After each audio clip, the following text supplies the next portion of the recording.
Once again, we're approaching the station of the year called Halloween, which Alvin Boyd Kuhn, in an essay entitled Halloween, a Festival of Lost Meanings, called, quote, one of the four cardinal festivals of the entire year, embodying the significance of one of the four cardinal points of the zodiac, the two equinoxes and the two solstices, and these four were considered the greatest of all the ritual occasions of the year's round.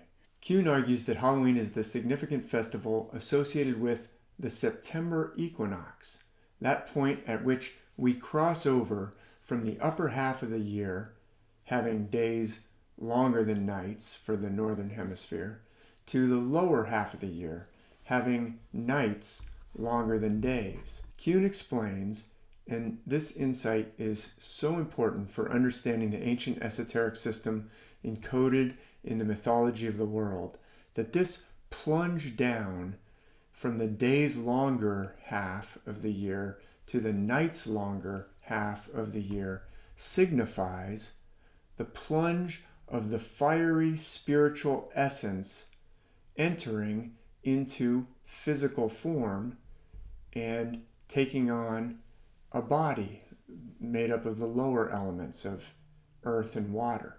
In other words, the point at which the sun crosses down into the half of the year where nights become longer than days signifies the point at which each one of us plunges down into the physical matter of our body at the point of physical conception. But he asks in that essay, Halloween doesn't fall on September 21st or September 22nd, so how can we connect Halloween with the September equinox? Kuhn writes, quote, but Halloween does not fall on September 21st or reasonably near it. It comes 40 days after that date. How can it be relevant to the import of September 21st? The interval of the 40 days between the fall equinox and October 31st holds the answer to the question. The number 40 is, as any Bible reader will know, almost omnipresent in the scriptures.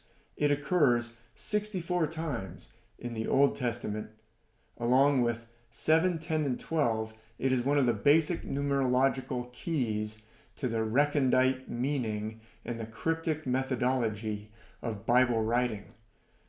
From certain fundamental data in the realm of nature, it had come in the ancient days, in the esoteric language of symbolism, to connote the period of time that the egg, or seed of life, was immersed or incubated in matter before hatching or germinating to make the start of a new cycle. A seed has to go into the ground and die in order to generate a new living organism for a new cycle of life.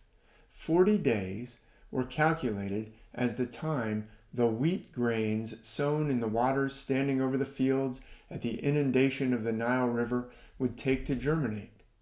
The human embryo is gestated in mother body in 40 weeks. 40 was therefore the number symbol of the interval of death of the germ of new life when incubated in matter. It was the symbol of the dark interval preceding the dawn of a new life cycle. The holy night, or hallowed even, was therefore set for the 40th day following the autumn equinox, with the signification that the soul entered incarnation on September 21st, ran its cycle of evolution over its 40 days of incubation or embodiment in the soil of human life, and on October 31st culminated its progress at the end in its final glorification in the hallowed state of incipient godhood. The 40 days typified the entire cycle. As a matter of significant fact, the glorified end date of this 40-day festival really falls on the day following Halloween, November 1st. November 1st has borne the festival name of All Saints' Day or All Souls' Day, the day when all souls become saints or are divinely sanctified, that is, perfected as divine beings or gods. Halloween is thus properly envisaged as the eve of All Saints' Day. End quote. So Kuhn argues Halloween and the 40 days is representative of our plunge down into what he calls the animal stage of our unfoldment, which is why we dress up and celebrate everything representative of the soul's plunge into this lower realm. Elsewhere, in his 1940 masterpiece, Lost Light, Kuhn argues that the horizontal line that connects the equinoxes on the great zodiac wheel of the year is representative of our plunge down into the animal nature of incarnation. And you can see the horizontal line connecting the equinoxes where the sun plunges down is horizontal like an animal that goes around horizontally on all fours. So it represents our cast down state. Most animals go around horizontally on all fours. But the upward line that connects the solstices, this is Kuhn's argument, represents our spirit, our spiritual nature, our divine nature, and by extension, that divine part of us, our higher self. And so the crossing of these two represents our condition in this incarnate life, crossed between an animal, physical nature and a spiritual, divine spark, the upward, vertical nature. And so Halloween and the plunge down across that horizontal line into the lower half of the year celebrates and acknowledges that reality of our spirit plunging down into incarnation. Just as Kuhn argues, the candle inside of a hollowed out gourd of a pumpkin also represents the divine spark plunged down into mortal, physical, incarnate nature. So, after immersing myself in the study of the esoteric language of the world's ancient myths for well over a decade now, I'd add this to Kuhn's brilliant exposition of what he calls the zodiacal language of this system. This plunge down can also be clearly seen to evoke and to point us towards the understanding of the suppression and even the burial of our own self, our higher self, which is that divine spark that Kuhn is talking about, and from whom we become alienated in this life through what cutting-edge contemporary psychologists and healers such as Dr. Goblin Market and Dr. Richard Schwartz and Dr. Peter Levine define as trauma, the disconnection from self. With this introduction in mind, we can now move to consider a poem that is such a masterpiece, in my opinion, and yet so often misunderstood. I'd like to offer my brief interpretation of this well-known poem, Goblin Market, written by Christina Rossetti in 1859 and published in 1862. If you've never read this poem, I would urge you to pause this video right this instant and settle into a comfortable place and give it a long, leisurely read. I can wait. Even if you are familiar with this poem, I really urge you to stop the film and go give it your full attention for another read-through, since it is almost Halloween, or even if it's not almost Halloween whenever you happen to be watching this video. Christina Rossetti was born in 1830, so she wrote this poem in 1859, which means she was 28 or 29 years old. And I would say that even if she had never written anything else, this poem is a gift to the world from a great poet and secures her reputation as a master. This poem is so incredible, and we're about to explore a few of the reasons why I think so. Here's an illustration for Goblin Market that appeared in the 1862 edition. And this illustration was made by Christina's brother, the artist and also poet Dante Gabriel Rossetti, who was the founder of the Pre-Raphaelite Brotherhood, and we'll touch on his art just a tiny bit later. And he was born in 1828, so he was 2 years older than his sister Christina. Now, if you're a student and you have an assignment that involves engaging with this poem right now, please don't use my interpretation of the poem and my interpretation of what it says to me. That may not be what it says to you, and anyway, your professors or your teachers are not asking you to write about what the poem says to me. They want to know what the poem says to you. So please don't cheat yourself by repeating what it says to me instead of listening to the poem to see what it says to you. So with all that out of the way, and trusting that you have stopped the video and taken as much time as necessary to read the entire poem, let me offer a few observations, just a few. This poem deserves hours of exploration, but I just want to offer one main paradigm for consideration. Of course, we have in this poem a lot of themes that resonate in the ancient myths of the world. The biblical parallels are pretty obvious and regularly remarked upon. We can clearly see in the verses of Goblin Market a temptation of a female character with fruit by supernatural and potentially malevolent beings, which of course recalls the story of the Garden of Eden. But as we'll touch upon a little bit later, this pattern is found in many other myths, and I don't believe it has to do with some supposed morality play about good and evil at all. It has to do with trauma and our loss of connection with our own self, a theme which runs like an endless thread through all of the world's ancient myths, and which is accompanied by its parallel theme of reconnection with self.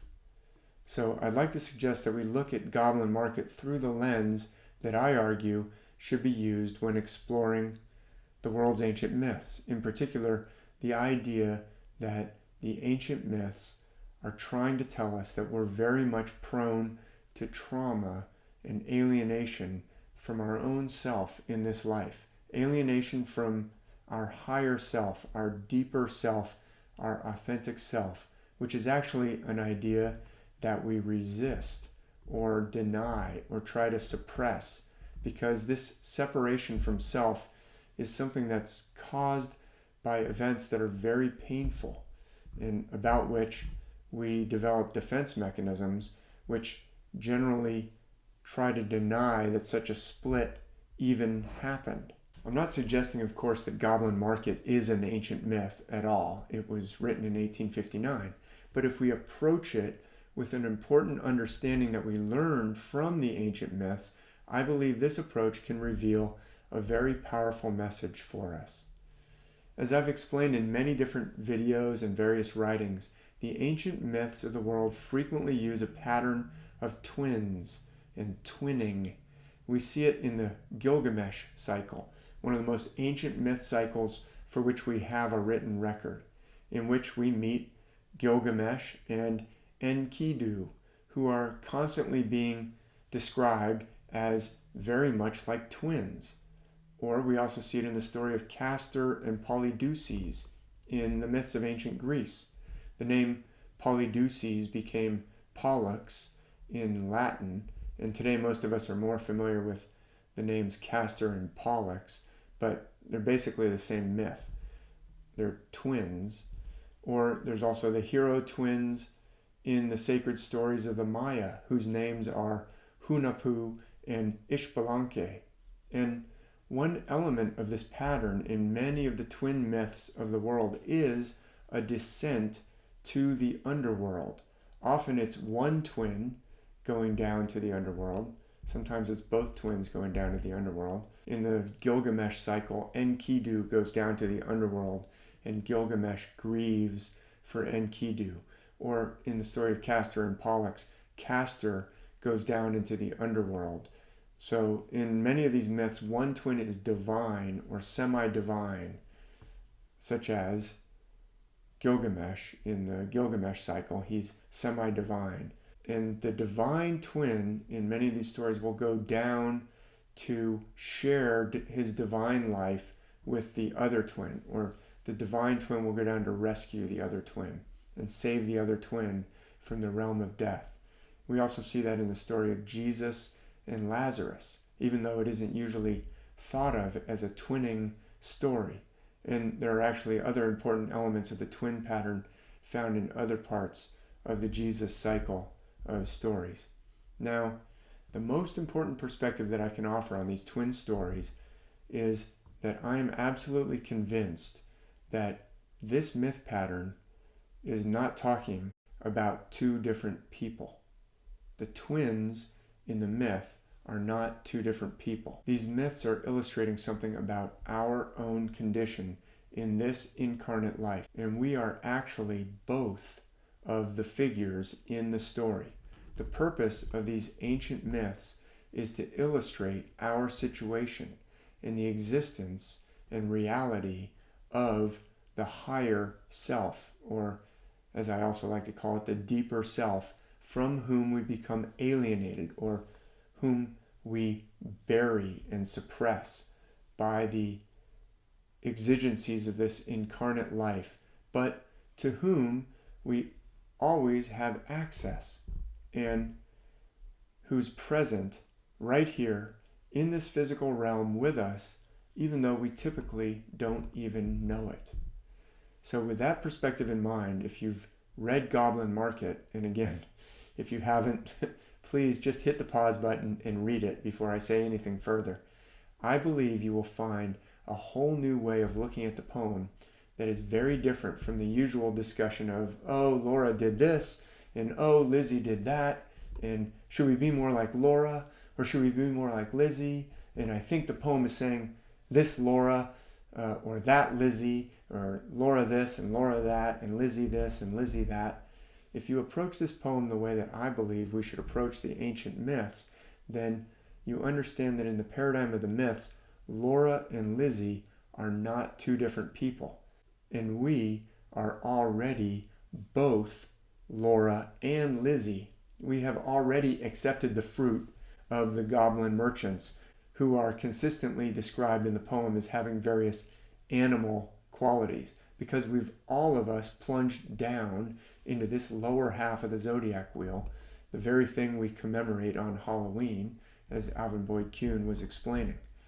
And after Laura gives into the fruit, she can never be satisfied. She's distraught. She begins to fade and grow thin and gray, just like Castor when he descends into the realm of the dead before Polydeuces goes to share in his brother's mortality in order to allow Castor to also share in the divinity and immortality of Polydeuces, the divine twin. In the ancient myths, the divine twin, the twin who illustrates for us the qualities of our own divine self, our own higher self, grieves for the condition of the mortal twin. And we see Gilgamesh grieving over Enkidu, or we see Jesus grieving over Lazarus in the famous shortest verse in all of the biblical scriptures. Jesus wept. In John 11:35, he weeps over Lazarus. In Goblin Market, Lizzie voluntarily undergoes what Laura follows Laura down. She submits to the humiliation in order to rescue Laura. She allows the goblin men to assault her with all their temptations and to smear their fruits all over her body and try and shove their fruits into her mouth. And when they've done their worst, Lizzie goes to Laura and allows her sister to drink of the nectar of the fruit that has been slathered all over Lizzie's own body. And this act restores Laura and rescues her.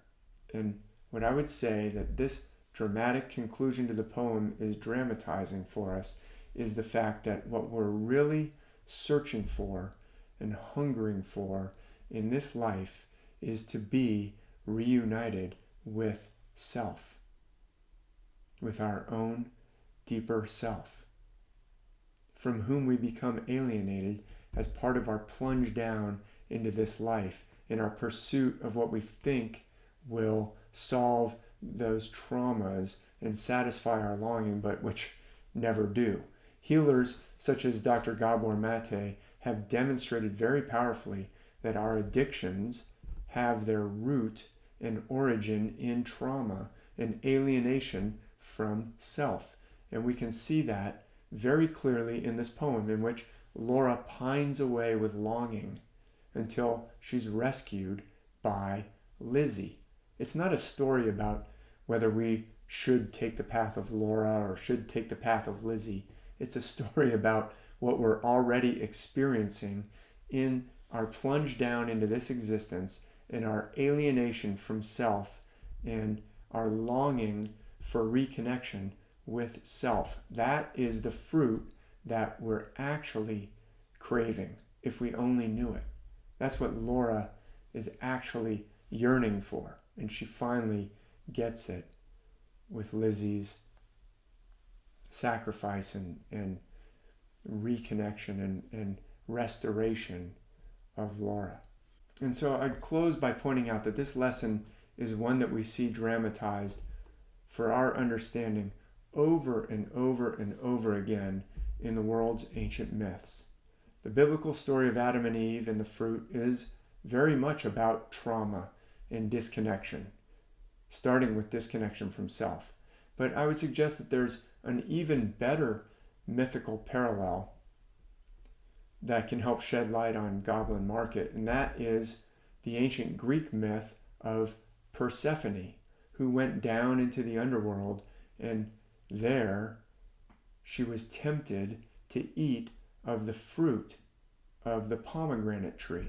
This myth is very much celestial in its outlines, as I've discussed elsewhere, such as in my 2016 book, Star Myths of the World, Volume 2, about the myths of ancient Greece. And this myth has parallels in myths around the globe, including in the sacred stories of the indigenous nations of the Americas, involving consumption of fruit in the underworld. And I would argue that this descent of the goddess Persephone into the underworld and her return, her restoration, is an extremely important illustration of this theme of the suppression of the higher self that we experience in this life as a result of trauma. A suppression which the myths are trying to illustrate for us so that we can become aware of it, since we actually have defense mechanisms operating that keep us from even acknowledging that we have had this break from our higher self and that we are suppressing our own authentic self. And we see this same pattern in the descent of the goddess Inanna in the myths of ancient Sumer, as well as in the descent of Osiris in ancient Egypt, and the descent of the Christ in the stories of the Bible, the New Testament, so-called New Testament, and in the myth of the dismemberment of Rabbit Boy in the sacred stories of the Lakota in the Americas, and many, many other myths around the world. And we can be very confident that the poet Christina Rossetti was aware of these important themes operating in the myths, particularly in the myth of Persephone. She came from an extremely accomplished and mythologically attuned family, and in fact, one of her brother Dante's most famous paintings is a painting entitled Proserpine, featuring the beautiful Jane Morris as Proserpine holding a pomegranate fruit. Jane Morris was frequently a subject for Dante Gabriel Rossetti's paintings. Proserpine is the Latin name for the goddess whom the Greek myths call Persephone, and whose loss and return was celebrated in the annual ritual of the Eleusinian Mysteries that was held every year, actually at about this same time of year, in the weeks following the September equinox. And it started centuries before the Roman Empire, but it was actually still, the Eleusinian Mysteries were actually still going on all the way up until the literalist Christians shut them down.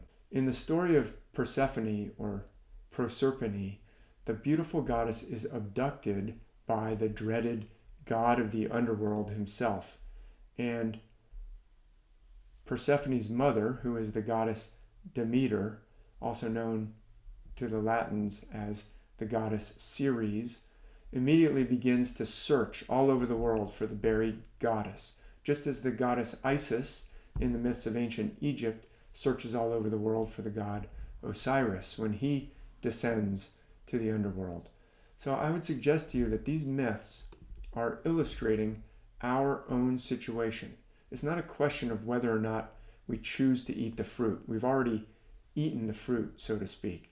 And we will keep pining over that fruit that doesn't satisfy and running after it, looking for it everywhere, even in places that absolutely won't satisfy us, never can satisfy us. But the fruit that we're actually really searching for, so to speak, is found in one who is actually already looking for us, our own self, that divine self, that deeper self, the one who has the solution and who in fact is the solution and is the one that we have been searching for all along. That is what the myths are showing us in so many different stories and in so many different ways. And I would suggest to you that you can perhaps see this same powerful message in Christina Rossetti's amazing poem, Goblin Market, which I hope you will find to be a positive and uplifting message, and one that is especially appropriate to consider during this particular time of year. Thank you so much for watching.